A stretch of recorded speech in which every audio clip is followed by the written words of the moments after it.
دارالعلوم دیوبند کے 154ویں یوم تاسیس پر استاد شعبہ تحفظ ختم نبوت و نائب ناظم کل ہند مجلس تحفظ ختم نبوت دارالعلوم دیوبند مولانا شاہ عالم گورکھپوری کا خصوصی بیان۔ اعلیٰ رسول کریم اما بعد، میرے بعض احباب نے مجھ سے یہ معلوم کیا ہے کہ دارالعلوم دیوبند کے یوم تاسیس کے موقع پر تاثرات ہمارے کیا ہو سکتے ہیں۔ میں ان سے دو ٹوک لفظوں میں یہ کہنا چاہوں گا کہ دیکھیے، دارالعلوم دیوبند وہ ادارہ ہے کہ جس نے نہ صرف یہ کہ دین اسلام کو تحفظ فراہم کیا، بلکہ آپ اگر تاریخ میں جائیں گے تو آپ کو یہ معلوم ہوگا کہ آج جو ہم ہندوستان کی زمین پر آزادی کے ساتھ سانس لے رہے ہیں، تو اپنے دین کے ساتھ ہندوستان کو بھی تحفظ فراہم کرنے میں دارالعلوم دیوبند کا بنیادی کردار ہے۔ آپ ان حالات کو اگر سمجھنا چاہیں تو سمجھنے کے مختلف طریقے ہو سکتے ہیں۔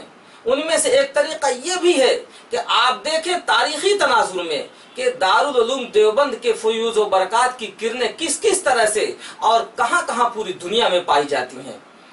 دارالعلوم دیوبند اور ہندوستان جہاں یہ دارالعلوم دیوبند قائم ہے، یہاں پر بھی دشمنان اسلام نے وہ ساری سازشیں اپنائی جو انہوں نے سمرقند و بخارا میں اپنائے تھے۔ لیکن آپ دیکھیے کہ سمرقند و بخارا میں جب حالات ڈواڈول ہونے لگے اور وہاں الحاد و دہریت آئی تو حالت یہاں تک پہنچ گئی کہ وہاں کوئی اللہ کا نام لینے والا نہیں رہ گیا۔ وہ مدارس، وہ مساجد جن کے مینارے آسمانوں سے باتیں کرتے تھے، وہ زمیندوز کر دیے گئے، مدارس پر تالے پڑ گئے، علماء نابود ہو گئے۔ لیکن اللہ کا شکر ہے کہ ہندوستان کو اللہ تعالیٰ نے دارالعلوم دیوبند دیا، جس نے ایسے حالات آج تک نہیں آنے دیے جو سمرقند و بخارا پر دہرائے گئے تھے۔ اور میرے دوستو، اتنا ہی نہیں کہ صرف یہ نہیں کہ دارالعلوم دیوبند نے مذہب اسلام کو پوری دنیا میں تحفظ فراہم کیا، بلکہ آپ جانتے ہیں کہ دارالعلوم دیوبند ہی کے اکابر ہیں جنہوں نے خود ہندوستان کو بھی تحفظ فراہم کیا۔ جس وقت میں دشمنوں نے ہندوستان کو غلام بنانا چاہا تھا، ہندوستان پر ایسا نہیں کہ دیگر قومیں آباد نہیں تھی، لیکن تمام اقوام کو لے کر دارالعلوم دیوبند ہی کے اکابر نے ہندوستان کو تحفظ فراہم کیا۔ آج اس کا اعتراف پوری دنیا میں تمام تر سیاستدانوں کو ہے۔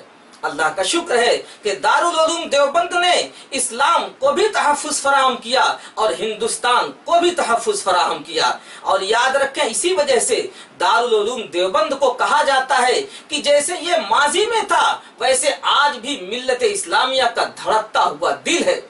پوری دنیا کے مسلمان نہ صرف یہ کہ ہندوستان اور دارالعلوم دیوبند کے لیے دعا گو رہتے ہیں، بلکہ ماضی میں اس کے اکابر کے کارناموں اور قربانیوں کی بنیاد پر ہمیشہ دعا گو رہیں گے۔ اللہ تعالیٰ سے ہم یہ دعا کرتے ہیں کہ اللہ تعالیٰ اس یوم تاسیس کے موقع پر ہم سب کو اپنے عہد کی، اپنے اکابر کے قربانیوں کے عہد کی تجدید کی توفیق مرحمت فرمائے اور دارالعلوم دیوبند کی قدردانی کی توفیق مرحمت فرمائے۔